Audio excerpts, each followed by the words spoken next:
Alappuzha Kommadi junction സമീപത്തു നിന്നും 18 kilo കഞ്ചാവുമായാണ് കാറിലെത്തിയ 3-അംഗ സംഘത്തെ പിടികൂടിയത്. കൊല്ലം കരുനാഗപ്പള്ളി മരത്തൂർ കുളങ്ങര കടഞ്ഞൂർ വീട്ടിൽ ഷിബിന മൻസിലിൽ, അലീഫ് ഷാ നജീം, ആലുംകടവ് ബാദുഷ മൻസിലിൽ, മുഹമ്മദ് ബാദുഷ, അയനി വേലിക്കുളങ്ങര അജിത് നിവാസിൽ, പ്രകാശ് എന്നിവരെയാണ് Alappuzha excise enforcement and anti narcotic special squad circle inspector M മഹേഷും സംഘവും പിടികൂടിയത്. പ്രതികൾ എറണാകുളത്ത് നിന്നും കാർ വാടകയ്ക്കെടുത്ത് ആന്ധ്രാപ്രദേശിൽ നിന്നും കഞ്ചാവ് നാട്ടിലെത്തിച്ച് വിൽപ്പന നടത്തി വരികയായിരുന്നു.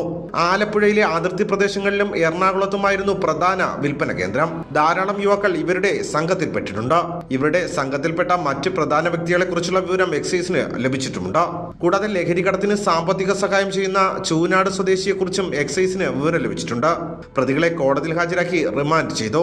Circle inspector M Mahesh, assistant excise inspector N Prasannan, preventive ഓഫീസർമാരായ M Rani, Omkarnath, civil excise officer S Dileesh, വനിതാ civil excise officer Soumila mol, excise driver Pradeep എന്നിവർ ഉൾപ്പെട്ട സംഘമാണ് പ്രതികളെ പിടികൂടിയത്.